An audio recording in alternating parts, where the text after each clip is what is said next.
안녕하세요. 저는 40대 초반의 9살짜리 남자 하나를 키우고 있는 여자입니다. 저는 현재 프랜차이즈 마트에서 캐셔로 일을 하고 있고요. 저희 남편은 저하고 나이 차이가 2살 차인데 공사장에서 막노동 일을 하는 사람입니다. 둘 다 어렵게 살아왔고 결혼을 할 적에도 그리 넉넉한 경제력을 갖춘 것이 전혀 아니었어요.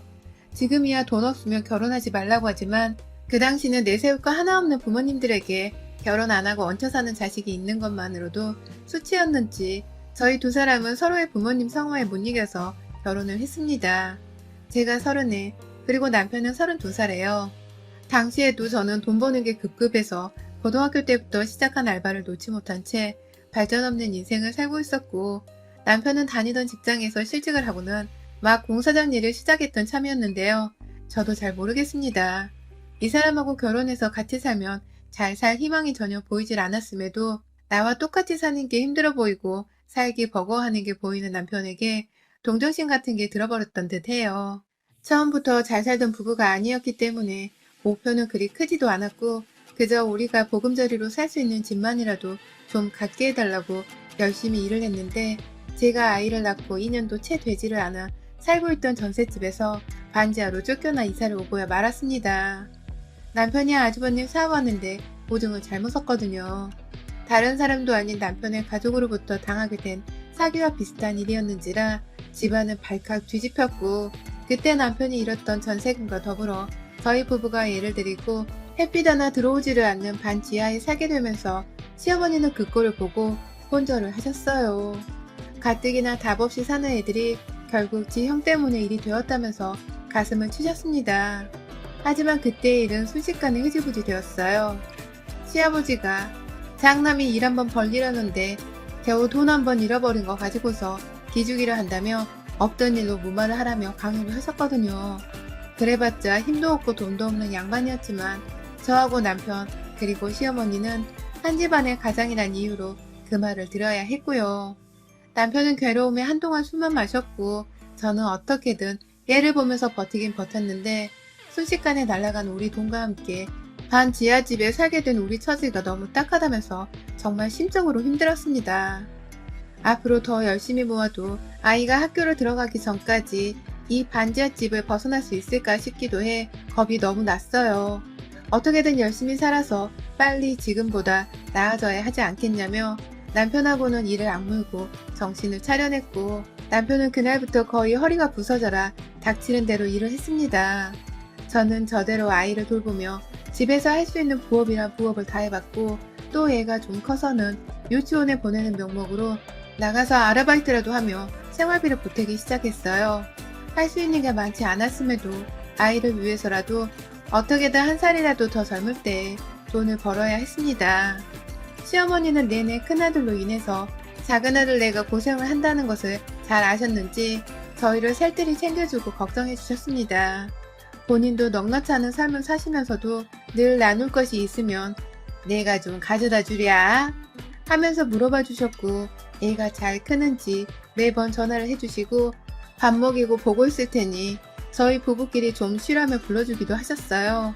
가까이 사시는 게 아니셨는데도 혹여나 부모가 돈 번다고 집을 비운 사이 손주가 혼자 굶고 있을 일은 없을라나 싶어서 늘 저희 집에 촉각을 세우시곤 뭐 하나 더 도와주려 애를 써주셨습니다. 마음 씀씀이만으로도 너무 감사드렸죠. 하지만 시아버지는 달랐어요.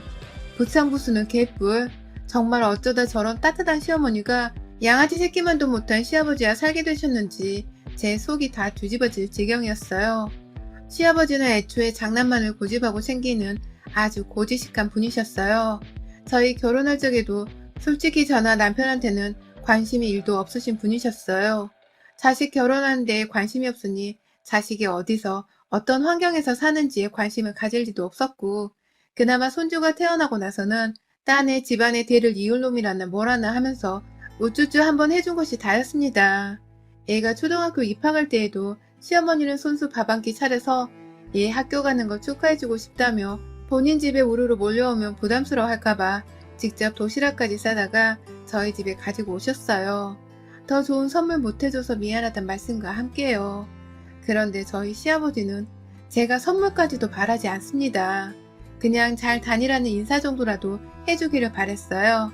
허나 역시나 초등학교 들어가면 이제 돈 잡아먹는 벌레라면서 돈 나갈 일 없게 애한테 돈 교육 똑바로 시키라며 오히려 저희 아들을 바꾸라 하더니 전화로 다짜고짜 엄마 아빠한테 돈 달라 소리하면 혼날 줄 알라며 화를 내더라고요. 애는 애대로 어이없는 와중에 서러운지 눈물을 뚝뚝 떨구는데 그 닭똥 같은 눈물을 보는 순간 내 새끼 눈에서 눈물 나게 하는 시아버지 목소리가 듣기 싫다면서 인사도 안 하고 핸드폰을 꺼버렸습니다.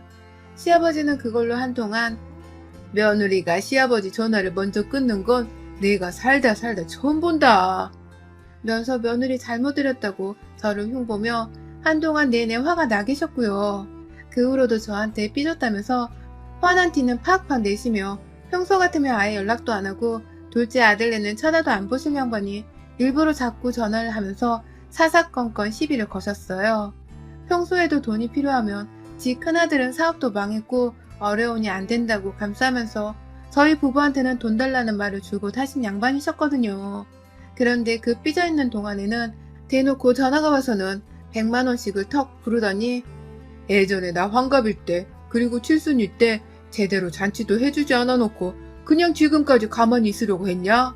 내가 웬만하면 참으려고 했는데 요즘 며느리 네가 하는 짓을 보면 마음에 하나도 드는 게 없어서 안 되겠다. 돈이라도 좀 쥐어주고 건방을 떨어라.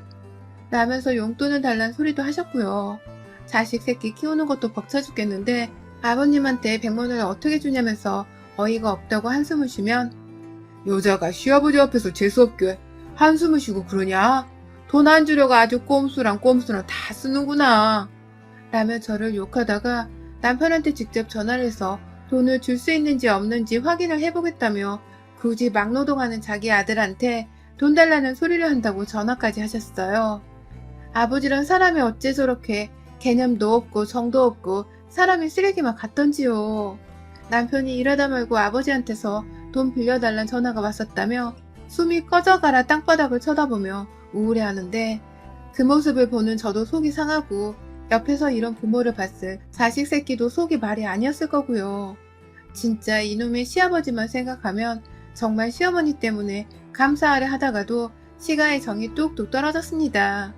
때문에 좋은 추억이 하나도 없는 시아버지와는 도무지 더 친해지지 못할 것 같다는 생각을 하며 살았습니다. 아예 그냥 없는 듯이 살아주면 좋겠다는 생각을 매일같이 바라면서요. 그런데 얼마 전 시아버지가 저희 집에 뜬금없이 방문하셨어요.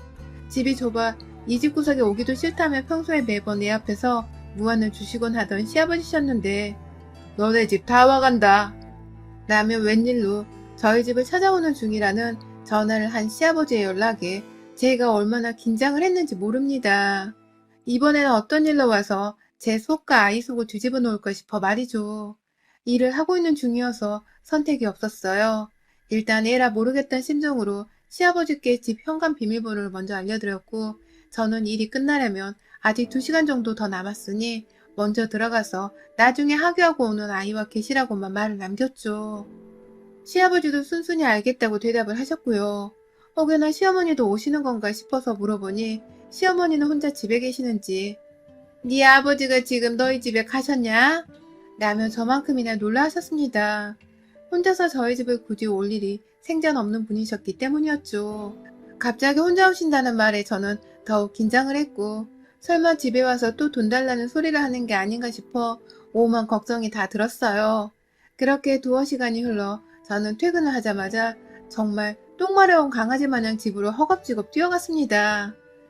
퇴근해서 집에 도착을 하기까지도 지하철 타고 역에서 걸으면 거의 30분 정도였고 급하게 뛰어가서는 집 문을 열자 아주 쨍그랑거리는 소리를 들어버렸어요.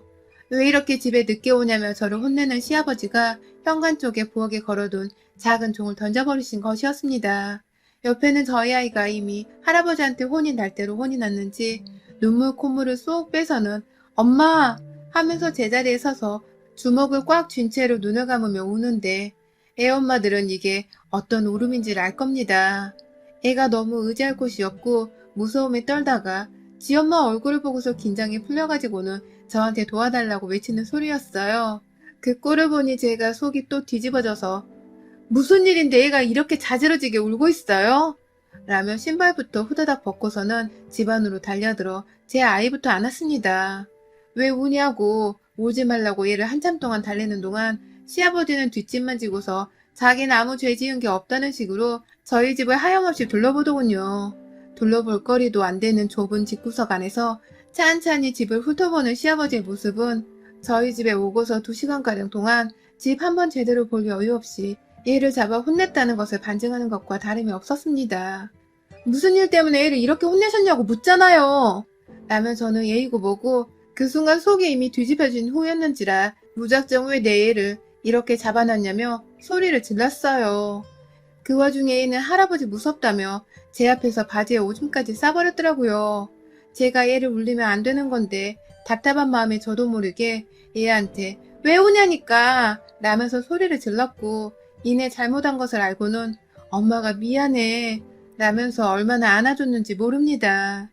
저 혼자 아주 그냥 긴장을 하고서 시아버지한테 덤비겠다고 난리였어요. 그때 시아버지가 그러더라고요.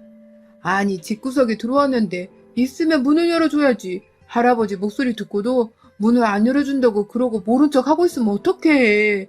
얘 교육을 도대체 얼마나 건성으로 시켜놨으면 얘가 초등학교에 들어가고서도 상태가 이 모양이야. 집구석에 멀쩡한 게 하나도 없어. 얘나 집이나. 라고 말이죠. 이 말을 하면서 제 새끼를 한번 훑어보더니 뚝 안 그쳐 이 자식아. 할아버지 머리 깨지겠다. 네가 자꾸 울어서. 라고 소리를 빽 질렀어요.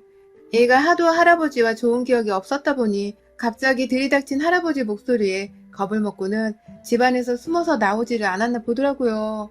그 소리를 들으니 제 속은 또 어찌나 타들어가든지 아이한테 미안해서 괜히 아이를 한번 쳐다보고 있는데 시아버지께서 쯧쯧거리면서 집안을 둘러보다 급기야 저희 집 구석 한켠에 멈춰 서셨습니다. 하필 곰팡이가 피어난 벽지여서 급하게 온라인에서 산 벽돌 모양의 스폰지 벽지를 붙여서 곰팡이를 가려놓은 곳이었어요. 저희 집은 반지하고 햇빛이 잘 들어오지 않아서 그간 여름철이 되면 곰팡이를 좀 많이 힘들었거든요. 장마철만 되면 꿉꿉한 곰팡이 냄새에 죽겠고 하얀 벽지를 해놓으면 금세 차오르는 곰팡이로 인해서 저도 솔직히 여자로서 이런 집에서 살기 싫어 죽겠다며 구질구질 하던 생각도 자주 해버린 듯 했습니다. 하지만 그럴 형편이 되질 않으니 곰팡이를 없애가며 사는 수밖에요. 저도 햇빛이 잘 들어오는 멀쩡한 집에서 살아보고 싶다는 로망이 정말 컸습니다. 그럼에도 불구하고 내 형편에 이 반지하가 최적이라는 것을 잘 아니까 군말 없이 주어진 환경에서 나름대로 가꿔가면서 살아오고 있었어요. 근데 그 곰팡이를 가린 벽을 딱 보자마자 저희 시아버지는 얼굴을 잔뜩 구겨버리고서 한참을 또 쯧쯧거리더라고요. 혹여나 집이 좁고 가난하고 뭐 이런 자극적인 소리를 하실까봐 그래서 우리 아이가 그 소리를 듣고 자존감이 많이 무너져 내릴까 싶어서 급하게 아이를 방 안으로 집어 넣어버렸어요. 그러자 아버님은 자기도 나름 손주가 듣질 않게 하려고 기다리고 있었다는 식으로 저한테 말하시더라고요. 며느라 내가 진짜 이런 말까진 안 하려 했는데 얘가 방 안으로 들어갔으니 이제 말을 할게. 진짜 집꼬라지가 이게 뭐냐 이게. 사람 사는 집구석이 어째 이러냐. 곰팡이를 이렇게 놔두고서는 절대로 사람이 멀쩡하게 살 리가 없다. 라면서 절 향해서 살림이 뭐 있다고냐며 몸을 베베 꼬는데 너무 기분이 들어갔습니다. 저도 집에 있는 곰팡이로 우리 아이 피부에 뭐 하나라도 안 좋은 게 생길까 싶어서 없앤다고 비싼 돈 주고서 방역업체에 의뢰를 해보기도 했고 혼자 벽지를 뜯어다가 새 것으로 발라보기도 하고 정말 별짓을 다 했었습니다. 그런데 시아버지가 돈 한 푼 대준 것도 없으면서 뜬금없이 와서는 일이 저희 사는 형편에 대해 말씀을 하시니 정말 기가 막히고 열불날 지경이었습니다. 저대로 억울하다면서 집 형편이 이러니 별짓 다 해도 돈을 더 못 쓰고 가려놓은 거예요. 얘도 있는데 얘 심란하지 않게 큰 소리로 집 얘기는 그만 해주시면 안 될까요?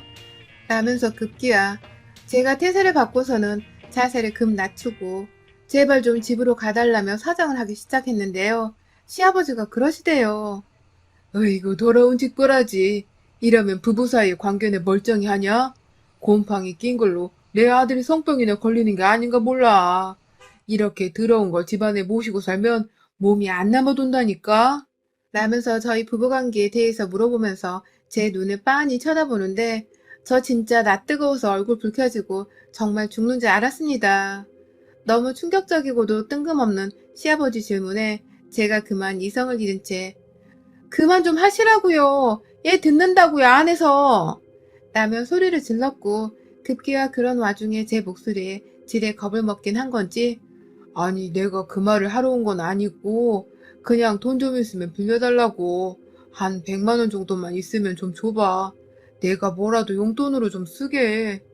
라면서 돈 타령을 하는데 아이고 그 얘기를 하려고 기껏 찾아와서는 내 새끼 눈에서 피눈물 나게 하고 내 귀에 이런 쓰레기 같은 소리를 퍼부은 거구나 싶어서 분노가 들끓었습니다. 먹고 죽을 돈도 없는데 그놈의 돈백 타령 좀 그만하라고 했잖아요. 라면서 부엌으로 가서 식칼을 집어드니 시아버지는 엄마야 하며 뒷걸음질을 쳤고 저는 그 길로 칼을 들고 달려가서는 주르륵 멀쩡한 벽에다가 칼집을 내기 시작했습니다. 누가 보면 칼 들고 사람 하나 죽이려는 미친년으로 볼 수 있는 상황이었기 때문에 혹여나 저희 아들이 방에서 나와 저를 볼까 싶어서 얼마나 자주 그 방문이 잘 닫혀있는지를 확인했는지 모릅니다. 칼로 미친 듯이 벽지를 뜯고 또 뜯다가 옆에서 그 입 다물 생각을 못한 채 계속해서 저게 미친년이네. 드디어 미쳐도 단단히 미쳤어. 내가 진작에 미친년일 줄 알고 있었다니까. 라면서 혼자 벽지를 찌르고 있는 저를 향해 또 찌릿하던 시아버지의 그 주둥이를 향해서 벽에서 뜯어낸 그 곰팡이 가득한 벽지를 갖다가 집어 넣었습니다. 하나로도 모자라서 제 손에 겨우겨우 뜯겨나오는 그 벽지를 가지고서 시아버지를 향해 입 좀 다물라고 했잖아요. 보태준 것도 없으면서 그놈의 돈 타령에 그놈의 집 타령 진짜 지긋지긋해 죽겠네. 라며 마구마구 집어 넣었습니다. 자기 입으로 들어오는 곰팡이 핀 더러운 벽지를 보고는 정신을 못 차리고 저한테서 도망가겠다며 현관문이 아닌 다른 방 안으로 대피를 한 시아버지는 더 이상 나갈 곳이 없는 그 방 구석에 몰려서는 여전히 손에는 식칼을 들고 있고 다른 한 손에는 곰팡이 벽지를 들고 있는 저를 보고는 귀신을 마주한 듯이 정신을 잃을 듯 소리를 지르며 그만하라고 애원했고요. 저는 정말 그간에 시아버지로부터 받았던 갖은 서름들이 다 한꺼번에 밀려오는 듯 생각이 나면서 그러게 좀 둘째 아들내미네 집구석 좀 평소에 살펴주지 그러셨어요. 가뜩이나 등신 같은 아주버님 때문에 돈 잃고 더 힘들고 처절하게 살고 있는 우리인데 뭐가 그리 가짜나서 괴롭히지 못해 안달입니까? 그놈의 돈백. 우리는 지금 당장 죽어도 토해낼 돈백이 없어 이러고 산다고요. 라며 외치며 칼을 시아버지 앞 바닥에 던진 채 작정하고 두 손으로 우리 집 벽지를 뜯어서는 손에 쥐었고 시아버지 얼굴에다가 그 곰팡이를 마구마구 비비기 시작했어요. 부부관계 어쩌고 어째? 네 아들이 성병에 걸려? 야 이 자식아 세상 어느 부부가 지 아들한테 그런 악담을 퍼붓고 사냐? 라며 급기야 시아버지한테 말까지 놓아서는 정신 좀 차리고 살라며 벽지를 얼굴에 붙이는 걸 핑계로 뺨도 여러 차례 날려 때려버렸고요. 시아버지는 허공에 twetwe거리며 침을 뱉고 두 손으로 절 말리면서 얼굴을 가려대고 아주 난리셨어요. 정신을 못 차리길래 두 눈 뜨고 절 보라면서 그 와중에 저는 얼굴을 뺨으로 몇 대 더 때렸고 시아버지는 결국 곰팡이에 제가 날린 싸닥으로 인해서 얼굴이 불그스름하게 달아오르셨습니다. 순간 저는 곰팡이로 피부독이라도 올라온 줄 알고 얼마나 시겁했던지 뭐 알았다고 해서 절대 병원에 데려가거나 도와줄 마음은 없었지만 말입니다. 그날 시아버지는 결국 먼저 힘이 다 딸려 더 이상의 폭력을 쓰지 못하고 쉬기로 한 저의 저질 체력으로 인해서 제 소나기에서 겨우 벗어나셨습니다. 제가 그만 꺼지세요. 다신 오지 말고 여기 라고 말 한마디 하자마자 주랭랑을 치듯 도망쳐 나가셨고 그 와중에 시어머니는 혹여나 아버님이 저희 집에 와서 진상을 부리지 않았을까 싶어 계속해서 전화를 하셨는데요. 전화를 받아서는 시어머니 목소리를 듣자마자 꺼이꺼이 울어버리고야 말았습니다. 시아버지한테 폭력을 쓰긴 썼으니 충격을 받지 말라 말씀과 함께 죄송하다며 정말 목 놓아 울었어요. 방 안에서 저희 아들이 엄마가 운다며 뛰쳐나와서는 제 걱정을 하며 꼭 안아주는데 이 생활이 얼마나 질리고 찌떨리게 믿고 싫었는지 모릅니다. 그냥 다 손에서 놓아버리고 살고 싶은 욕구가 가득했는데 절 안아주는 내 아들 품이 얼마나 따뜻하던지요. 시어머니는 잘못한 것도 없으신데 그럴 줄 알았다면서 자신이 죽일년이라며 저에게 시아버지를 대신해서 사과를 또 하셨고 저는 저대로 어머님의 사과에 마음이 아파 곡소리를 내며 울다가 진정을 겨우 했어요. 그날 남편은 일 끝나고 집에 왔다가 만신창이가 된 벽지를 보고는 기겁을 함과 동시에 저와 아들 상태에 시아버지가 단영하셨다는 것을 직감했는지 그 양반 또 와서 돈 내놓으라고 한 거야? 라며 씩씩거리다가 급기야 시댁으로 가버렸습니다. 가서 얼마나 난장판을 피워놨는지 귀엽고 시어머니가 제게 도와달라고 전화를 하신 바람에 제가 또 그 저녁에 아들 내버려 두고서는 시댁에 가서 남편 진정시켰어요. 어머님 앞에서 용서를 구하고 반면에 시아버지 앞에서는 보란듯이 아까 나한테 충분히 맞으셨어 라는 말을 하면서 저희 집에 있었던 일을 상기시켜 드렸고 그러자 시아버지는 또 지레 겁이 나셨는지 쉽사리 저와 눈도 못 마주치고는 방 안으로 숨어 들어가더라고요. 그렇게 저와 남편은 그날 시아버지와의 인연을 완전히 정말 하나도 남기질 않고서 쫑을 치고서 집으로 돌아왔습니다. 망가진 벽지는 저희 아들이랑 같이 머리 맞대고 셋이서 다이소 벽지를 사다가 꼼꼼하게 붙여놨고 우리 아들 좋아라면서 아들이랑 같이 고른 액지 하나를 사서는 애프장하게 걸어놨습니다. 이제는 이 벽을 보고 할아버지가 아닌 좋은 것만 생각하라는 마음으로요. 도움이 안 되는 노인네를 옆에 계속해서 끼고 살았던 저의 잘못인지 아니면 지독하리만큼 못되고 철없는 시아버지의 잘못이었는지 아직도 헷갈립니다. 좀 더 좋게 말로 해결할 수 있었겠다는 생각이 들어 아쉬움이 들기도 해요. 하지만 누구든지 그 상황 속에서 내 아이의 우는 모습을 봤다면 그리고 시아버지로부터 성병의 관계 어쩌고 하는 소리를 들었더라면 절대로 그 화를 가만히 내버려 둘 수만은 없을 거라 확신합니다. 저는 그랬고 그래서 후회 없이 시아버지를 혼쭐 내줬거든요. 독하게 혼쭐을 내준 덕분에 이제는 더 이상 이 양반하고는 쓰잘데기 없는 왕래도 없을 것입니다. 그 사실이 저를 얼마나 마음 가볍게 해주는지 모릅니다. 평생을 도움이 안 되던 시아버지와의 완전한 해방을 기념하며 이렇게 저의 사연을 남겨봤습니다. 여러분의 생각은 댓글로 남겨주세요. 오늘도 시청해주셔서 정말 감사합니다. 안녕하세요. 저는 결혼 2년 차의 30대 초반 여자이고 남편은 저보다 11살 연상의 40대 남자입니다. 뭐가 그리 좋아서 11살이나 많은 남자한테 시집을 가냐는 숱한 소리들을 친구들한테서 많이 들었는데 그 소리를 오늘은 듣질 않길 바라는 마음으로 저희 관계에 대한 소개부터 좀 해드릴게요. 저희 남편은 돈이 좀 많은 사람입니다. 집안이 부유하다는 것보다는 자기 스스로 자수성가를 해서 돈을 번 케이스죠. 제가 디저트 카페에서 장사를 하고 있는데 제 딴에도 20대 후반부터 부모님의 도움으로 개인 사업을 시작하고 돈 벌어 모으며 소중히 돈이 아예 없는 편은 아니었음에도 불구하고 남편은 제가 감히 가져볼 수 없을 만큼의 재산을 보유하고 있는 남자였어요. 그런 남편을 처음부터 돈이 많은 줄은 몰랐고 저희 가게의 제 거래처 사장님이랑 같이 순수하게 커피를 마시러 왔다가 서로 호감을 가지게 되었어요. 이게 첫 시작이었죠. 그후 남편이 먼저 제게 적극적으로 다가왔는지라 본격적으로 교제를 시작하기도 전에 저조차 마음이 홀라다 남편한테 뺏겨버렸었는데 저희 친정엄마가 가게에 찾아오셨다가 저한테 얘기를 걸겠다며 한동안 카운터 주변을 떠날 생각을 안 하는 남편의 모습을 보고는 괜찮은 사람 같다며 얼떨결에 교제를 허락하게 되면서 저는 친정엄마의 열렬한 지지를 받으면서 남편과 교제를 하게 되었습니다. 교제를 하고 나서야 이 사람이 저보다 11살이 많은 사람이란 것도 알게 되었고 끌고 다니는 차와 돈 씀씀이를 옆에서 지켜보며 나보다도 돈이 훨 많은 사람이라는 것도 알게 되었어요. 요즘 사람들이 관리를 잘 하고 다녀서 30대 후반이나 40대가 되었어도 웬만하면 젊은 사람들보다 멋지고 예쁘더니만 저희 남편의 나이를 들어보니 딱 그 짝인가 싶어서 더욱 호감이 갔죠. 그만큼 자기 관리를 확실하게 하는 사람이라는 뜻일 테니 더 나이가 들더라도 이대로의 멋진 모습을 유지해 줄 것이라 생각했거든요. 그렇게 교제를 하다가 저희는 2달 만에 결혼 얘기가 나왔고 남편은 3달째 되던 때에 제게 프로포즈를 했습니다. 나이가 많아서 결혼이 급한가 보다 싶어서 좀 서두르는 게 아니냐는 생각도 들었고요.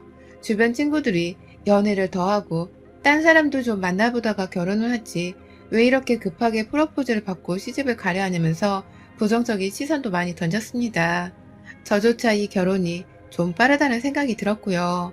그런데 하루는 저희 시어머니가 그 당시 인사를 한번 가본 적도 없었는데 어떻게 제 카페를 알고서는 신우이랑 같이 찾아오셨어요. 똑같이 평범한 다른 손님들처럼 커피를 존대를 써가면서 세상 공손하게 주문하고 테이블에 자리 잡고 앉아 커피를 기다리길래 단순히 모녀 손님인 줄로만 알고서 예의 있는 손님이란 생각에 더 예쁘게 커피를 만들어다가 다른 손님들이 없어서 직접 서빙까지 해드렸는데 그 자리에서 저는 옆자리에 불려 앉혀졌고 제 남편의 가족이란 소리를 들었네요. 그냥 제가 한번 보고 싶어서 와봤다고 하시는데 다소 부담스러워지려고 하니 제 얼굴을 보고 눈치를 채신 건지 부담스러워 하라고 온 게 아니라 정말 너무 빨리 결혼을 했으면 싶은데 걔가 너의 답을 기다리고만 있다면서 많이 힘들어 하더라고요. 엄마 된 마음으로 내 자식이 참 좋은 사람인데 왜 결혼을 안 해줄까 하는 마음에 뭐라도 아들하고 아가씨한테 도움이 될 수 있을까 싶어서 무작정 찾아왔는데 이렇게 좋은 커피 마시고 대화라도 나눠볼 수 있는 것만으로도 난 충분히 뭔가를 한 것 같아요. 우리 절대 신경 쓰지 말고 어서 일해요. 라면서 정말 다정하게 말씀을 해주셨어요.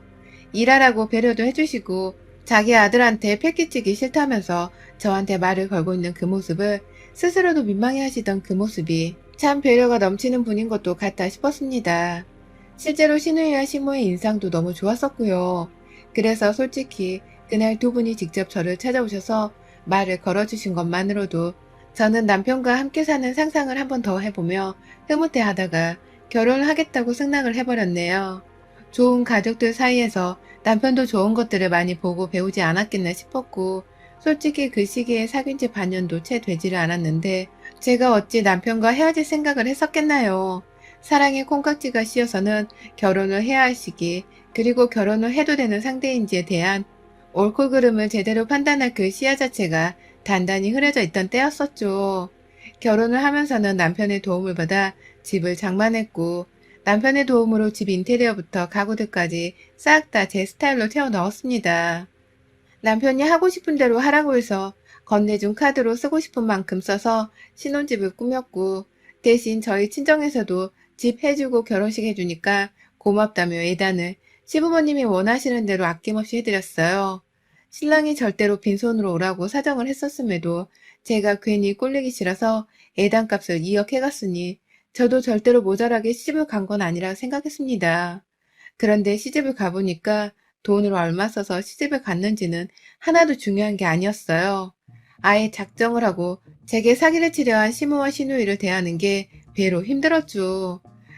저희 카페에 찾아와서 세상 공손하고 예의 바르게 굴던 사람들은 어디로 가고 완전히 독불장군과 다름없는 위선적이고 건방진 시댁 식구들로 얼굴이 바뀌었더라고요.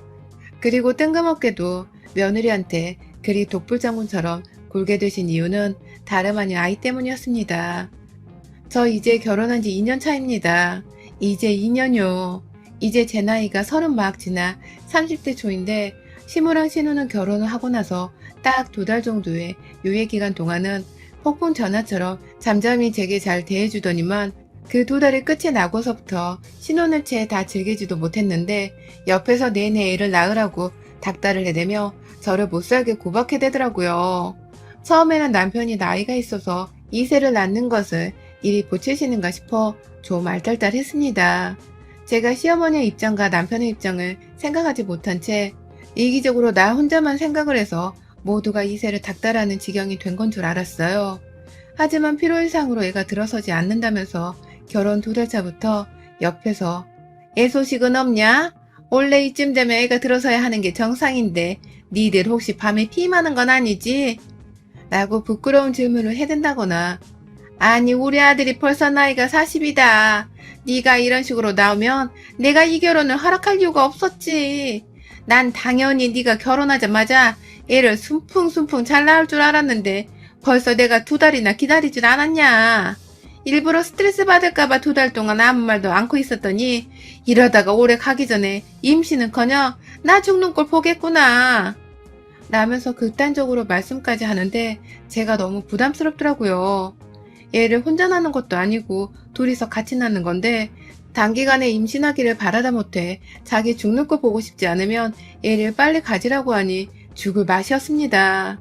다른 사람도 아닌 시모한테 이런 소리를 들으니 이건 뭐 시집살이가 따로 없었고 그 와중에 옆에서 시모 편을 들면서 그래 난 너가 어려서 애라도 쉽게 나올 줄 알았더니만 이건 뭐 몸에 문제가 있는 애인가 싶을 정도네. 라면서 맞장구를 치며 제 몸이 병신이라도 된다는 듯이 하찮게 바라보는 신우이한테도 열불이 나서 심적으로 스트레스가 상당했습니다. 급기야 결혼 1년차가 지나면서는 시무랑 신우가 마치 함께 작정하고 저를 욕보이려 한 건지 너는 내가 보니 불임이 틀림없다. 불임인 년이 들어와서 우리 집 대가 다 끊길 판이구나. 어쩌다 너 같은 애가 우리 집에 들어와서 내가 이 나이에 이런 걱정을 하며 피를 말려야 하냐. 라고 저를 잡아 죽이겠다고 난리신데 옆에서 남편은 그런 시무를 보고도 원래 저 나이대의 분들은 손주도 빨리 보고 싶어 하잖아. 그러니까 참아. 라면서 저를 달래주기에만 급급했습니다. 제가 원하는 건 저를 달래주는 게 아니라 남편이 직접 나서서 시모나 시누이한테 화를 내고 함부로 며느리한테 말을 하지 말라면서 따끔하게 혼을 내주는 것이었는데 남편은 마치 제가 시모와 시누이보다 뒷전이라는 마냥 말을 아꼈어요. 그리고는 자기도 스스로가 잘못 처신하고 있는 줄 알기는 아는 건지 제 눈을 제대로 마주보지를 못할 때가 많아졌고 틈만 나면 미안하다는 소리를 해대며 제 앞에서 늘 기가 죽어 있었죠. 남편이 왜 저러나 싶어서 섭섭하기도 하고 못나 보이기도 하고 신혼부터 정말 내 남편한테 정이 뚝뚝 떨어지는 심정이었습니다. 하지만 날이 갈수록 시댁에서 건네는 저를 향한 비난이 더 심해졌습니다. 사이에서 교통정리를 하지 않은 등신 같은 남편 때문에 시댁의 기가 날이 갈수록 세져서는 명절이나 시부모 생신 때 시댁에 가면 급기야 시댁 식구들이 저를 따돌리기 시작했거든요. 들어가서부터 인사를 해도 작정했다는 듯이 가족 중 어느 누구도 저의 인사를 받아주는 사람이 없었습니다. 시누이는 남편보다 3살 많으며 아이도 이미 둘이나 있고 그 남편 되는 분도 계신데 제가 결혼하고서 제대로 그 집 식구들이랑 대화를 나눠본 적이 단 한 번도 없었어요. 얼마나 집구석에 가서 제 뒷담화를 했으면 그 남편 되는 사람이랑 자식들까지도 저를 무시하고 없는 사람 취급을 하겠냐고요. 시어머니는 대놓고 자식을 못 낳을 거면 같이 밥을 먹을 자격도 없다면서 21세기에 겸상을 하지 말라는 막말도 쏟아냈고요. 급기야 저 혼자만이 쓸 수 있는 작은 나무상 하나를 어디서 사와서는 거기에다가 제 밥그릇 하나를 놓아두고선 알아서 뷔페처럼 가져다 먹어라 라면서 나머지 가족들이 함께 앉아있는 식탁으로 가서 먹고 싶은 반찬을 혼자 알아서 퍼다 가져다 먹으라고도 하셨었어요. 그러니까 한마디로 이 집안에서 저는 같이 앉아 밥을 먹는 것조차 허락되지 않는 종년 혹은 그보다 못한 하찮은 것에 불과한 것이었습니다. 겨우 결혼 2년 차에 애가 들어서지 않는다는 이유로요. 그 바람에 남편도 오래도록 참고 무시를 해오려고만 하다가 이렇게까지 하실 필요 없잖아요. 왜 이렇게 못되고 독하게 구세요. 이 사람이 아무리 그래도 제 와이프인데 라면서 피토하듯이 소리를 질러보기도 했고 몇 번은 자꾸 겸상은 안 된다고 하시는 시어머니 말씀에 화가 나서 저를 데리고 아예 집을 나가버린 적도 있었어요. 그날이 추석이었는데 시어머니께서 제사 안 지내고 니들 농땡이 가려고 이러는 거지? 내가 그년의 속셈을 모를 줄 알고 애만 못 낳는 게 아니라 이제 보니 며느리감으로는 그냥 완전히 영광인년이네 라며 닭달하듯이 돌아오라고 전화로 테러를 하셨어요. 며느리는 싫은데 그 와중에 자기네 제사를 도와줄 도우미는 꼭 필요했던 모양이더군요. 남편한테 문자를 하고 전화를 하고 연락하기 싫다고 남편이 자기 핸드폰을 꺼놓으면 또 제 핸드폰으로 연락을 하시고 급기야 저마저도 연락을 받지 않으면 기다렸다는 듯이 저희 친정어머니께로 전화를 해서는 자식 교육을 어떻게 시켰길래 제사를 빼먹고 집을 나갈 생각을 합니까? 애 못 낳는 년을 낳아두고서 가정교육도 제대로 못 시키면 어쩌자는 거예요. 라면서 악담을 쏟아버리셨습니다.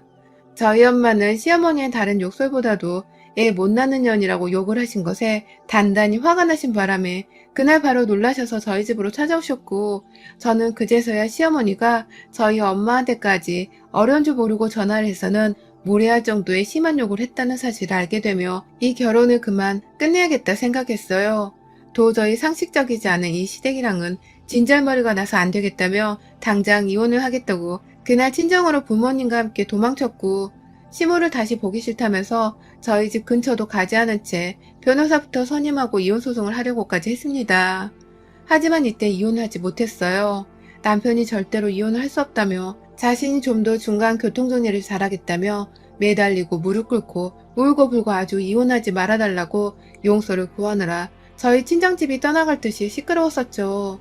거의 일주일 내내 저희 친정에 찾아와서는 절 기다리던 남편의 모습에 저는 결국 마음이 약해져 버렸고요. 부모님의 격렬한 만류에도 불구하고 마지막으로 한 번 더 기회를 주고 싶다는 말과 함께 남편과 집으로 돌아갔습니다. 그렇게 시모하고 신우한테 당하고도 남편만큼은 제 편이 되어 저를 진심으로 사랑한다고 생각을 했기에 어떻게든 이 시기를 둘이서 현명하게 넘겨야 앞으로의 우리 결혼 생활이 좀 더 행복해지지 않을까 생각을 했죠. 하지만 예상하지 못한 일이 일어났어요. 제가 그만 임신을 하고야 만 것이었습니다. 하도 시모와 신우가 임신 못하는 년이라고 결혼 초부터 닥달을 해왔어서 알게 모르게 저희 부부도 애를 가져보려고 무진장 애를 썼었는데 이 시기에 아이가 찾아온 거예요. 하필 저희 부부가 재결합하겠다고 합치게 된 그 시기에 말입니다.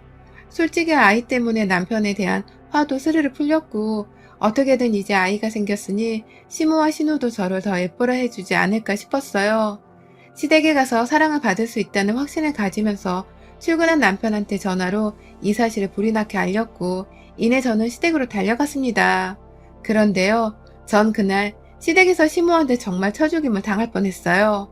그렇게 임신하라고 노래를 부르고 저를 욕보이셨던 시모가 정작 제가 임신을 했다는 이 경솔스러운 사실을 알리자마자 제자리에서 일어나 불같이 화를 내며 저 미친년이 감히 내 아들을 두고 어디서 다른 총자씨를 데려온 거야? 얘라 이 몹쓸려나 네가 급기야 딴 놈의 자식이랑 그 짓을 해놓고 내 새끼라고 구라를 치고 앉아있구나.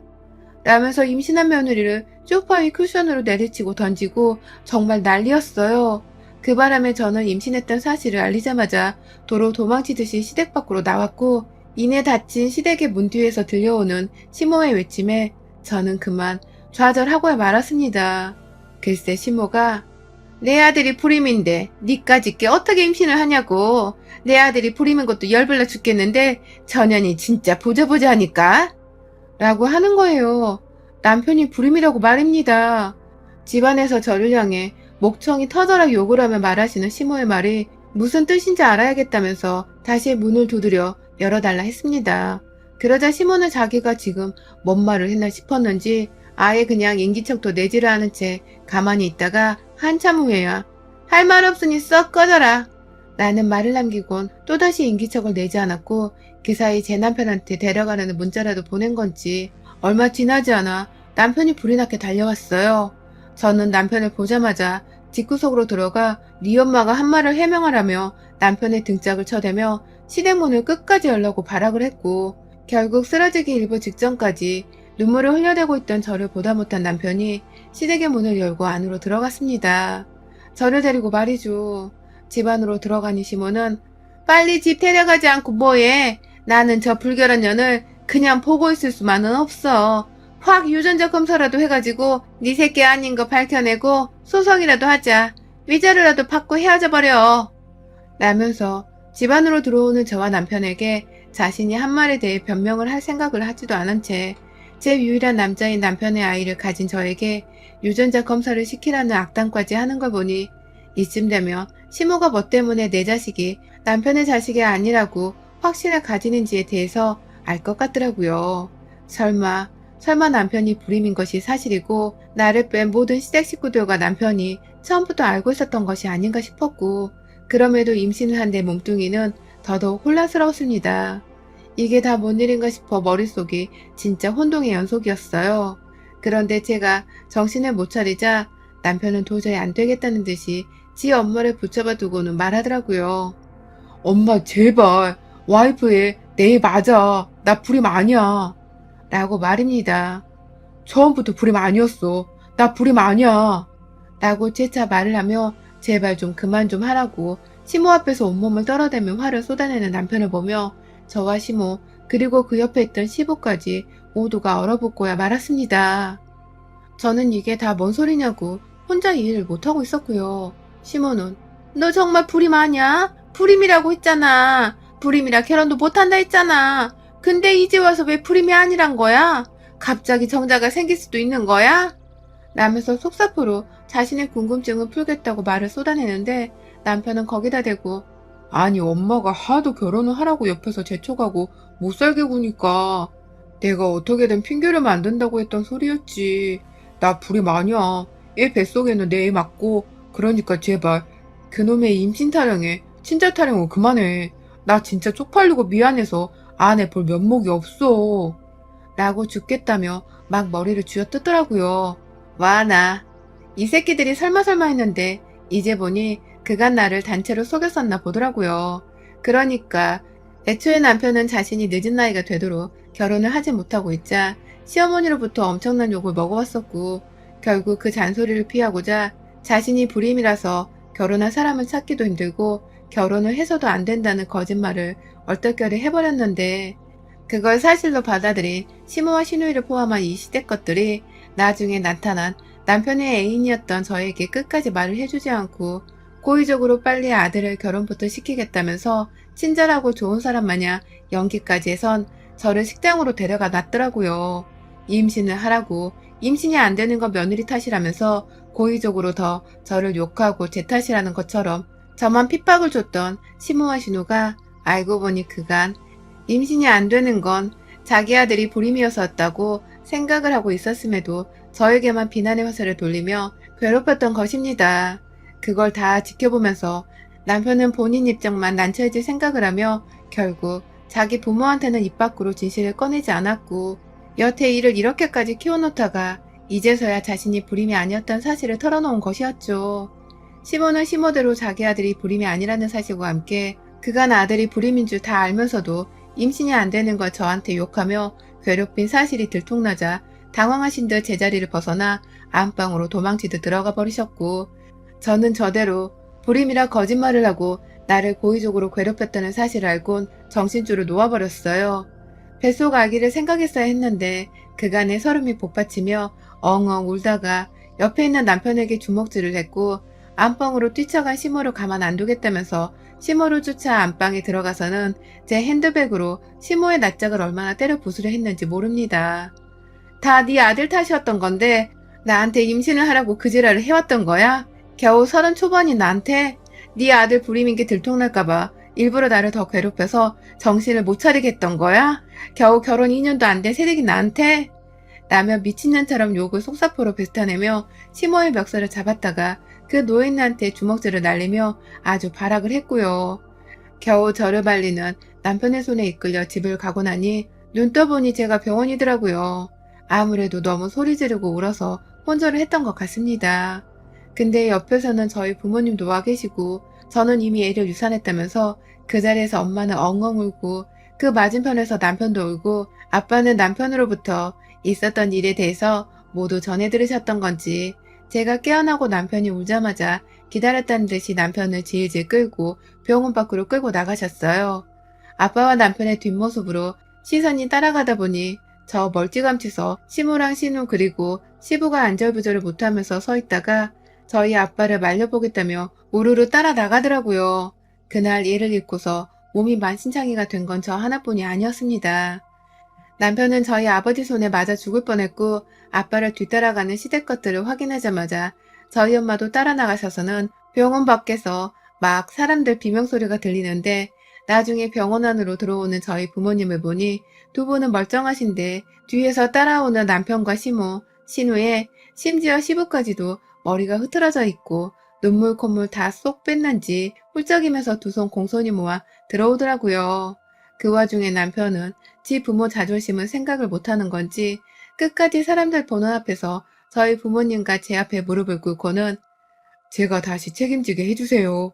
제 자식을 잃은 거기도 합니다. 그러니 제가 와이프로 다시 한 번만 더 책임지고 보살필 수 있게 해주세요. 라면서 막 비는데 지난번에 저희 친정에 와서 일주일가량 무릎을 꿇었던 그 모습이랑 오버랩이 되어 소름 끼치더라고요.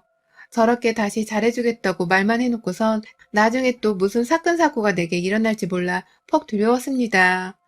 역시나 저희 부모님께서도 이번 일은 절대로 봐주고 말고의 문제가 아니니 사과를 하던 말던 용서를 바라지 말라고 못을 박아두셨고, 급기야 누워있는 저를 2박 3일 동안 유산으로 인한 입원까지 시키시고는 본인들끼리 저를 이혼시키겠다고 변호사를 선임하러 바삐 돌아다니셨습니다. 아이 유산한 것부터 그간 시모로부터 당했던 모욕적인 문자들까지, 그리고 병원 응급실에 누워있던 저를 찾아온 시댁 것들을 보자마자 핸드폰 영상을 켜놔 그간의 모든 시댁의 입에서 나온 대화들과 행동들을 녹음하고 계셨던 엄마의 순발력으로 저도 더 이상은 이 집 구석에 발을 들여놓기 싫다며 이혼을 감행하기로 했습니다.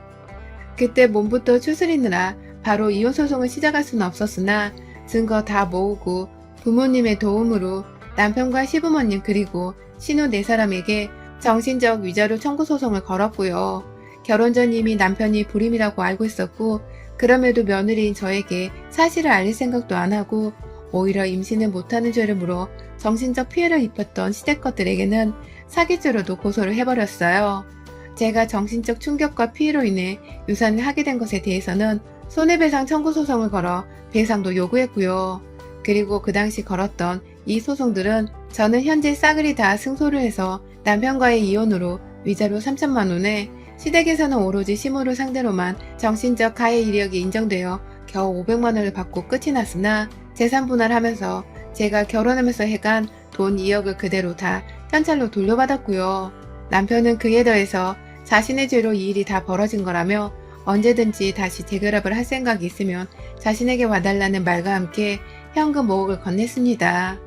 제 뱃속에 있던 애가 자신의 애였다는 사실을 알던 남편이었기에 유산한 저를 보며 지도 죽을 만큼 죄책감이 들었던 것이죠.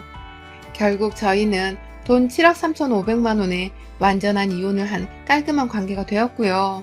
저는 지금도 카페 일을 하면서 내 남편이 저 보겠다고 카페 앞을 지나다니며 저를 홀깃거리는 꼴을 가끔 보며 삽니다. 물론 저는 소름 끼쳐 죽겠다며 남편 사진을 카페 앞에 붙여놓고 이렇게 생긴 사람이 카페 앞에 얼쩡거리면 신고 좀 해달라는 글까지 적어놨고요. 너무 지독하고 서럽고 억울하게 끝나버린 11살 연상의 남자와의 로맨스. 이제야 끝이 나고 돈을 받고 나니 완전히 남이 되었다는 생각에 사연을 적어볼 여유가 다 있네요.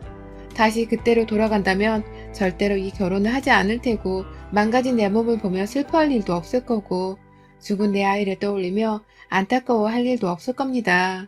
전 아마 다시는 남자를 만나지도 않을 것 같고 내 마음을 주려고도 하지 않을 것 같아요. 영영 멀리하고 살며 지난 2년간 상처받은 저의 마음을 치유하며 살지 않을까 싶습니다. 여러분의 생각은 댓글로 남겨주세요. 오늘도 시청해주셔서 정말 감사합니다. 안녕하세요. 저는 30대 중후반 여자입니다. 저는 경기도 서울 외곽 3호선 라인에 거주하고 있고요. 제가 사는 지역을 먼저 언급한 이유는 이번에 11년째 다니는 중인 저희 회사에서 지방으로 장기 출장 일정이 잡혀 제가 서울 근무를 하다 말고 근 5개월을 지방으로 내려가 있게 되었습니다. 지금은 어느덧 집 놔두고 나와 살고 있는지 3달째고요.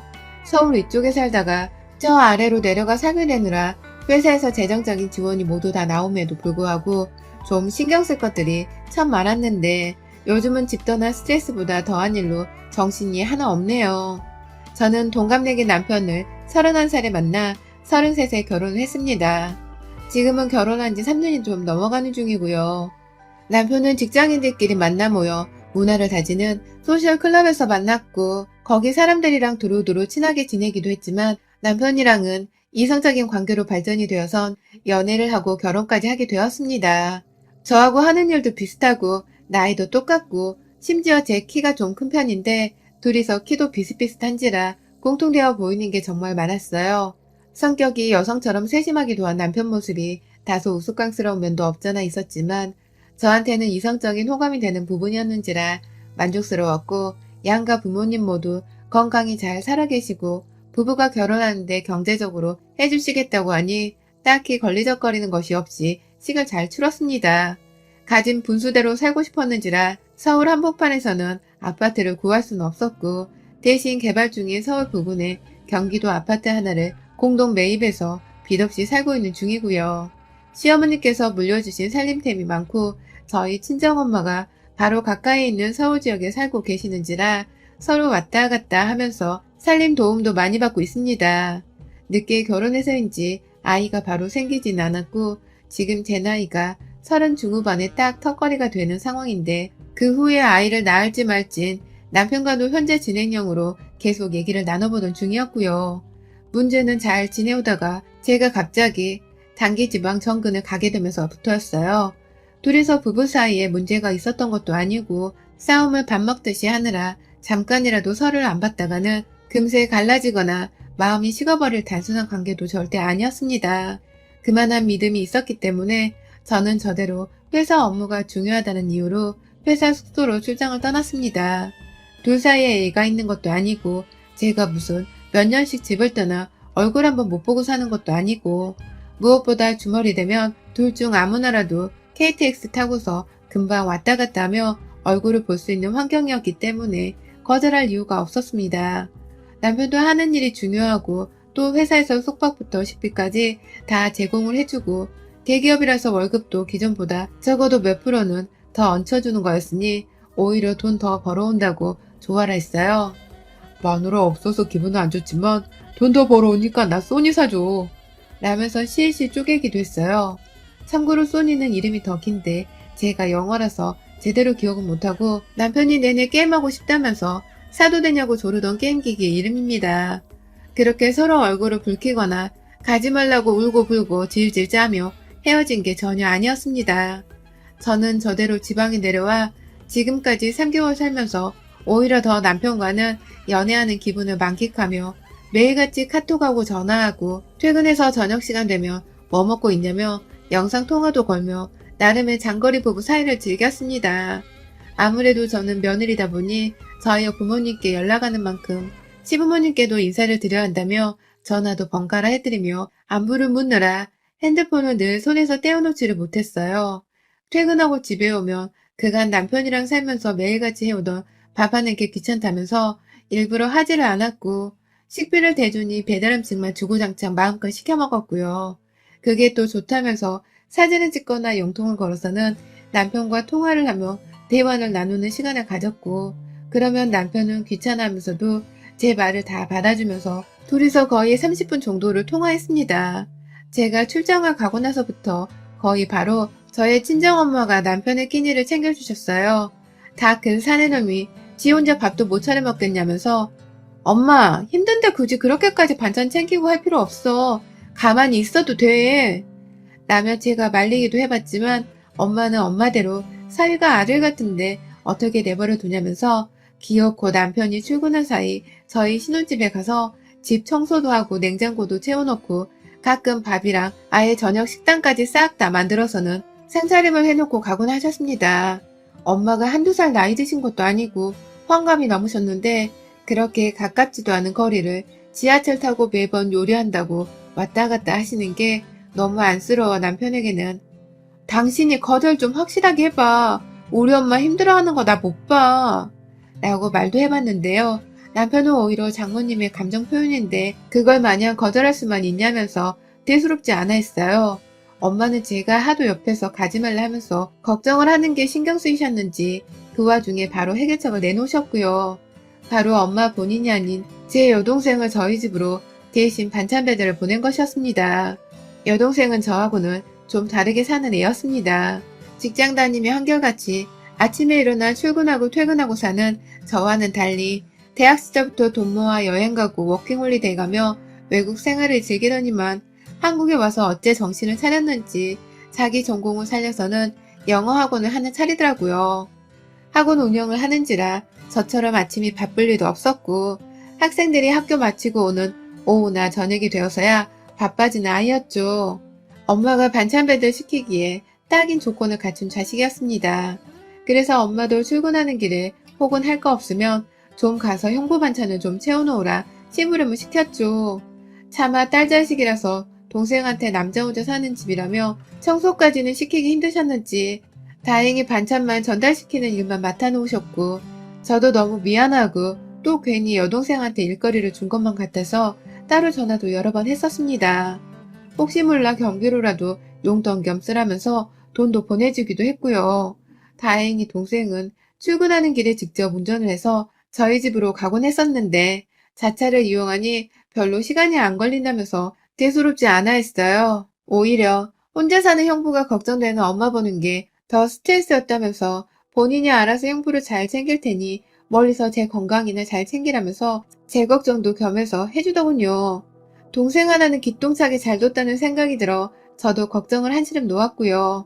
그런데 문제는 그로부터 정확히 제가 출장 온 지 2달 차가 되던 때부터 눈에 띄게 뜨문뜨문 보이기 시작했습니다. 반찬을 가져다 놓는 게 장모님의 감정 표현인데 마냥 거절할 건 아닌 것 같다고 말을 하던 남편이 더 이상 그렇게 생각하지 않은 듯해 보였습니다. 반찬은 여동생이 갖다 놓고 청소는 가끔 엄마가 집에 가서 해놓으셨던 것 같은데 저희 엄마만을 꼭 집어서는 장모님 또 오신 거야? 아 정말 굳이 그렇게 몰래 오셔서 청소해놓고 가면 내가 마음이 좀 불편하지. 제대로 어지럽히지도 못하고 내가 분명히 치우려고 한 건데 장모님이 오셔서 난장판의 꼴을 보고 뭐라 생각을 하시겠소. 라면서 조금씩 불만을 내비치더니 하루는 글쎄 이제 좀 그만 오시라고 하면 안 돼? 누가 집에 오는 게 너무 불편해서 그래. 장모님 마음 알겠는데 나도 좀 프라이버시가 필요한데. 라면서 아예 오지를 말게 해달라 말을 하더군요. 저 솔직히 그 순간 남편에게 너무 미안했습니다. 그 집이 남편 혼자 사는 집이 아니라 나와 같이 사는 신혼집이라는 걸 잘 알긴 했지만 어찌 되었든 남편에게 저 하나만 가족이고 제 친정은 남일 뿐인데 그런 남이 자꾸만 집안에 들어와서 물건을 만지거나 청소를 하면 절대로 집안에서 편하게 지내지만은 못하겠구나 하는 생각이 들어버린 것이었죠. 자초지종을 물어보지도 않고 바로 남편에게 사과를 했고요. 따로 엄마한테는 진지하게 그만 가라고 불편해하는 낌새가 보여서 그렇다면서 솔직하게 말씀을 드렸어요. 안 그럼 엄마가 계속 제 말을 무시하고 저희 집으로 청소를 하겠다며 가실 것 같았거든요. 그리고 그로부터 한 달이 지난 최근까지도 전 이 모든 게 다 일단락이 되었을 거라 생각했습니다. 엄마한테는 진지하게 집에 가지 말라 말씀을 드렸고 그래서 엄마도 분명 제 말을 알아들으시고는 여동생한테도 가지 말라는 말을 하며 저희 집에 제 친정 식구들이 아무도 못 가도록 알아서 정리를 하신 줄 알았어요. 남편도 더 이상 누가 집에 들어오는 것에 대해 불편하다 말도 하지 않았고 통화를 하다가 오늘은 뭘 먹었어? 라는 식으로 자기가 뭘 어떻게 챙겨 먹는지를 말도 해주니까 저는 저대로 잘 먹고 잘 사는 줄 알았습니다. 처음 2달은 내내 통화도 하고 카톡도 하면서 서로 연락에 목숨을 걸고 지냈는데 조금 시간이 지나면서는 저는 저대로 일이 바쁘고 또 매일 전화를 하다 보니 더 이상 할 얘기가 없다면서 하루 이틀 전화를 안 하게 되더니 3달 차에 진입하고 나서는 거의 일주일에 2~3번 정도만 통화로 목소리를 주고받았고요. 카톡만 수시로 하면서 남편에게 안부를 물어왔어요. 딱히 연락을 하지 않아도 저에게는 남편이고 믿는 사람이었기에 혼자 싱글 라이프를 오랜만에 즐기며 신나 살고 있을 거라 상상하며 내버려 뒀죠. 그런데요, 정말 예상치도 못했던 일들이 일어나고 있었습니다. 퇴근길에 엄마한테 전화를 걸었는데 엄마가 전화를 받지 않으셔서 친정 아버지한테 연락을 드렸습니다.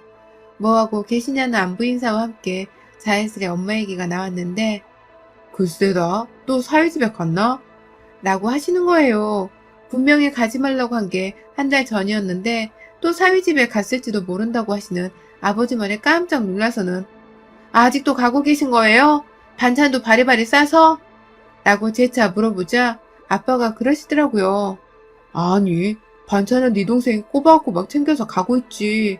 오늘도 반찬 싸들고 간다 하던 것 같던데? 네 엄마는 잘 모르겠다. 나도 박서방이 집에 오지 말라 했다는 네 말을 들었는데 그리고 나서도 네 엄마는 꾸준히 가던 것 같은데 너하고 상의된 게 아니었어? 라고 말합니다. 반찬은 반찬대로 여동생이 꾸준히 가져다 주고 있었고 엄마는 엄마대로 가지 말라 했다는데도 가고 있었다는 게 도대체 무슨 말인 건지 앞뒤 연결이 전혀 되지를 않고 누가 우리 집에 지금껏 왜 가고 있는지 남편은 싫다고 하더니만 내 여동생이 찾아오는 건 괜찮고 엄마가 찾아가는 건 안 괜찮았던 건지 막 5만 가지 남편이 했던 말들을 떠올려 보면서 머릿속이 복잡해졌습니다. 누구한테 물어보는 게 속 편할 것 같다 싶어서 바로 다시 엄마한테 전화를 걸었는데 엄마는 또다시 전화를 받지 않으셨고 저는 저대로 후다닥 여동생에게 전화를 걸었습니다. 아버지 말씀대로라면 오늘 반찬을 내 남편 집에 가져다 줬을 텐데 그 반찬을 또 엄마가 바리바리 싸다 주고 계셨던 건지 남편이 화를 내지 않았는지 뭐 여러 가지 질문들을 빨리 물어볼 참이었습니다. 그런데 제 전화를 받은 여동생의 입에서 흘러나온 말은 좀 많이 의외였습니다. 퇴근했냐고 묻는 제 말에 나 집인데? 라고 먼저 대답을 하던 여동생의 목소리를 듣는 순간 얘가 지금 나한테 거짓말을 하고 있을지도 모른다는 불길하고 껄끄러운 예감이 들어버렸어요.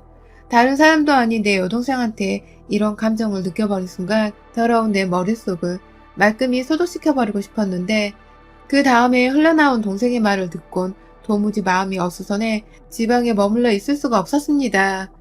동생이 제게 형부는 잘 지내지? 라고 물어보더군요. 이 질문이 뭘 의미했는지 도대체 뭘 물어보고자 하는 것인지는 알 수 없었지만 혼란스러웠어요. 그러고 보니 적어도 내가 아는 동생이라면 자유분방한 애인지라 엄마의 반찬 신부름 같은 건 군말 않고 저희 집으로 배달을 해주지도 않을 녀석이었고 그렇다고 해서 저만큼이나 돈을 잘 버는 애인데 겨우 제가 고맙다며 건네주는 용돈 몇 푼이 좋아서 반찬 배달을 해줄 녀석도 아니었어요. 그러고 보니 처음부터 의외로 생각되는 점이 이리도 한두 가지가 아니었다는 생각이 들어 심정은 더욱 아찔했지만 당장 할 수 있는 것은 금요일 퇴근하자마자 불이 났게 집으로 돌아가기 위한 기차 티켓을 끊는 것 뿐이었습니다. 형부는 잘 지내. 너도 건강 잘 챙기고. 라는 말과 함께 전화를 끊었고 다시금 엄마한테 전화를 했어요. 그래. 하면서 긴장하신 채 전화를 받으신 듯 했고 저는 대뜸 아직도 지수가 우리 집에 반찬 배달을 한다며? 왜 나한테 말 안 했어? 라고 물었어요. 그러자 엄마는 소스라지게 놀라면서 그걸 어떻게 알았냐며 물으셨고 전 도대체 이게 그렇게 놀랄 정도의 일인가 싶어서 당황했지만 아빠가 말해줬어. 지수한테 고맙다고 전해줘. 라는 말을 하곤 또 황급히 전화를 끊었어요. 뭔가 단단히 이상하고도 괴이한 가족들의 전화 통화 목소리에 저는 그 주 금요일이 찾아올 때까지 제대로 일도 하지를 못했고요. 급기야 금요일에 월차를 하루 내고서는 기차 티켓 시간을 변경해 조금 늦은 오후 시간에 서울로 갔습니다. 그 덕분에 서울에 도착을 하고 나니 딱 퇴근 시간이더군요. 내가 잠시 미친 건 아닌가 하는 죄책감도 들었지만 그냥 겸사겸사 남편 얼굴 보러 가는 것이라고 스스로를 유한 삼으며 무거운 발걸음으로 집을 찾아갔어요. 지하철 타고 말고 할 여유가 없어서 곧장 역에서 내려 택시를 타고 집 앞에서 내리는 그 순간 저희 아파트 주차장 입구에 있는 하얀 소나타 차량이 눈에 들어왔습니다. 내 동생이 차였어요. 얘가 일 안 하고 남의 집에서 뭘 하고 있나 싶어 저도 모르게 저희 집까지 뛰쳐갔습니다. 얼마 전에 반찬을 가져다 줬던 걸로 알고 있는데 그 사이 혼자 사는 남편이 반찬을 다 해치워 먹을 리도 없고 이것들이 무슨 작당을 하는 중인가 싶어서 엘리베이터 안에서 내내 씩씩거리다가 문 열리자마자 현관 앞에 서서는 문을 열고 후다닥 들어가려는데 와, 저 진짜 문 열다 말고 충격받아서 오줌 지릴 뻔했습니다. 글쎄 위층과 연결된 계단에서 저희 친정엄마가 뛰쳐내려와서는 저를 붙잡으며 집 안에 못 들어가게 하고 있는 겁니다. 제 이름을 부르지도 못한 채 입을 꾹 다물고는 눈에는 눈물이 가득 고여선 안 된다고 고개를 절레절레 흔들고 계셨는데 이미 때는 늦었어요. 문 여는 소리에 인기척이 들린 건지 제 신혼집 안에서 사람이 나왔는데 제 여동생이 절 제 남편이라 생각한 건지 오빠? 라면서 현관으로 나오고 있었고 저는 그 자리에서 뒤로는 엄마를 앞에 선 여동생을 마주한 채로 연속으로 이연타를 맞곤 제자리에 얼어붙고 말았습니다. 몇 분이 지났을려나 1분도 채 지나지를 않은 것 같은데 저를 부르는 엄마의 비명에 정신을 차려보니 엄마는 입이 집 안으로 들어가 2판 4판이라며 여동생을 죽어라 후려치고 계셨고 저는 그 와중에도 사태 파악을 한다며 생각을 하기에 여념이 없었어요. 왜 엄마는 위층에 숨어있다가 문 열고 들어가는 나를 붙잡은 거고 왜 내 여동생은 이 시각에 내 집 안에 들어와서 남이 들어오는 걸 불편해하는 내 남편을 기다리며 청소를 하겠다고 있었던 건가 싶어 멀뚱히 제 친정 식구들이 물고 뜯고 우는 꼴을 지켜봤는데 낸들 어떻게 형부가 남자를 보이는데 내가 뭘 더 어떻게 해. 형부도 내가 좋다고 했어. 우리 둘 다 합의하고 시작한 일이라고. 라고 울부짖으며 엄마한테 맞는 도중에도 잘못했던 소리를 끝내 하지 않는 동생의 말에 저도 그제야 눈치껏 알겠더라고요.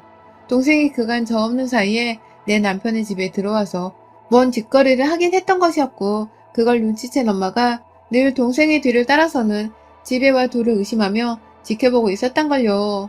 심증만 있고 감히 물증을 찾아볼 용기가 없었던 엄마는 매일같이 동생이 찾는 제 남편 집으로 와서는 혼자 기다리고 또 기다리셨던 것뿐이고 급기야 제가 문을 열고 들어가자 제가 친족 간의 불륜 현장을 목격할까봐 무조건적으로 저를 막으셨던 겁니다. 부모님이 언니네 집으로 간다는 걸 두 분 모두 눈치를 채고 계셨음에도 불구하고 여동생 년이 그저 혼자 좋다고 티나는 줄도 모른 채 제 집을 들락거리면서 살다시피 했고 이 심각성을 혼자만 알고 계시던 엄마는 그간 아주 똥줄이 타셨겠더라고요. 동생의 말에 열이 받아 너 내 남편이랑 뭐 하는 거야? 합의하에 시작한 일? 설마 둘이서 뒹굴기라도 하면서 관계라도 가졌단 거야? 하며 동생의 머리채를 들어 올려놓고 나니 동생이 아프다는 소리를 들으면서 저한테 신경질 내고는 한다는 말이 글쎄 잤다고 형부랑 잤다고 나더군요. 잤는데 어떡하냐면서 그냥 이렇게 된 거 이혼이라도 해야 우리가 콩가루 집안 소리는 면하지 않겠냐고 하는데 인연이 진짜 정신머리가 돌았나 싶더군요. 나 혼자도 아니고 옆에 엄마도 계시는데 지 형부랑 잠자리를 가졌단 어마무시한 소리를 해대면서 이혼을 하라고 말하다니 그때 왜 하필 타이밍은 일이 역같은지 남편이 퇴근하고 집에 왔다가 난리가 난 저희 꼴을 보고는 달려왔습니다. 진정하라며 저희를 말리겠다고 다가오는 남편의 거시기를 저도 모르게 들고 있던 옆에 떨어져 있는 제 핸드폰을 집어들었다가 던져버렸어요.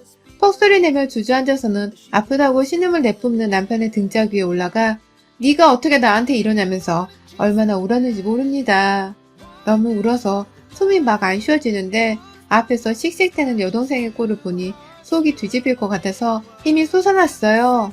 그 와중에 남편은 조강지처한테 잘못한 줄을 아는지 제 여동생과는 잠깐의 엔조이였을 뿐이라는 모습으로 오로지 제 편만 들어주면서 무조건 잘못했다고 싹싹 비는데 여동생은 그 꼴이 안 입고 왔는지 오빠도 사실대로 말해. 우리 사이 솔직하게 털어놓고 그냥 이혼하면 되잖아.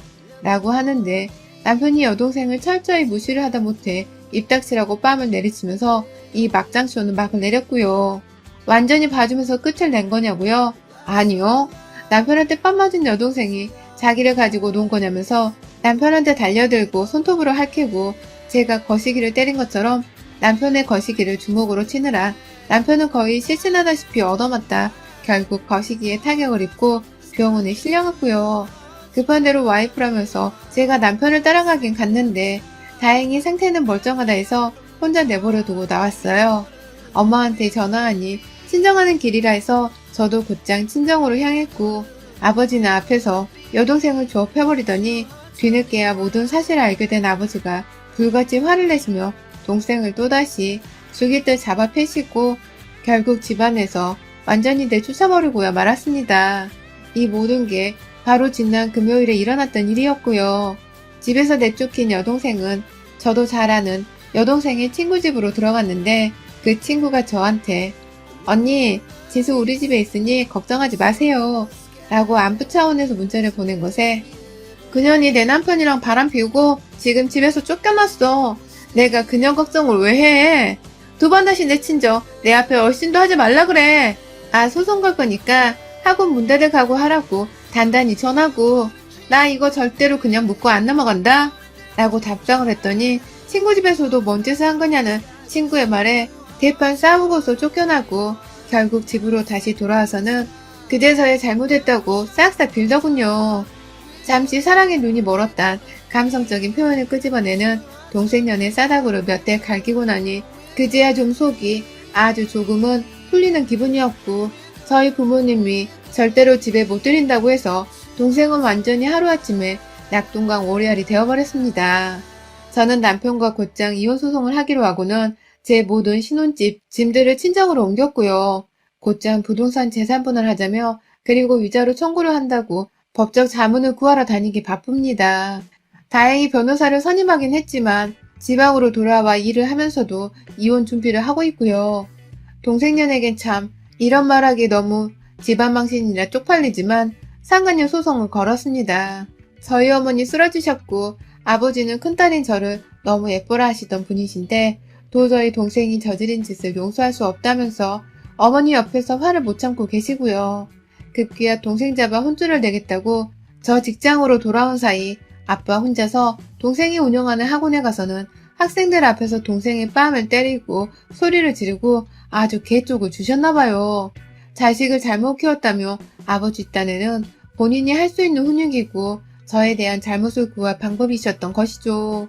그 바람에 제가 맘카페 같은 곳에 글이라도 적어 동생을 고발하려 했는데 그럴 필요도 없이 동생은 학원가에서 소문이 퍼져나가기 시작한 바람에 지금 급히 학원문도 닫아버리고 저희 아버지한테서 잠수를 탔다고 하네요. 아버지가 동생 학원을 차릴 때 돈을 거의 대주셨는데 그 돈도 다 돌려달라면서 동생한테 문자로 폭탄선언을 하고 계셔서 동생은 오도 가도 못한 채 학원에서 숙박하며 아버지 돈 토해내고 고소당하고 위자료 지불하는 일들을 곧 해결하려 아주 혼자 꼴사나운 입장에 처했고요. 저는 지방 출장을 와선 도무지 서울에서 일어났던 일들이 다 꿈인지 생시인지도 여태 실감이 안 납니다. 어떻게 동생이 남편이랑 어떻게 내 남편이 내 동생이랑 그렇고 그런 짓거리를 하고 다닌지 여태 그 배신감에 몸소리를 치고 가슴 한켠이 너무 답답해 힘들어요. 폐가 굳어 제대로 숨을 쉬기가 힘든 심정이랄까요. 이제 본격적인 소송 준비를 하고 있고 소장 송달과 함께 이번 달에는 정말 많은 일들이 일어날 것 같습니다. 부디 인간 같지도 않은 짓거리를 한 이 년놈들한테 하늘에서 천벌을 내려주기를 저는 오늘도 내일도 매일같이 빌 것입니다. 여러분의 생각은 댓글로 남겨주세요. 오늘도 시청해주셔서 정말 감사합니다.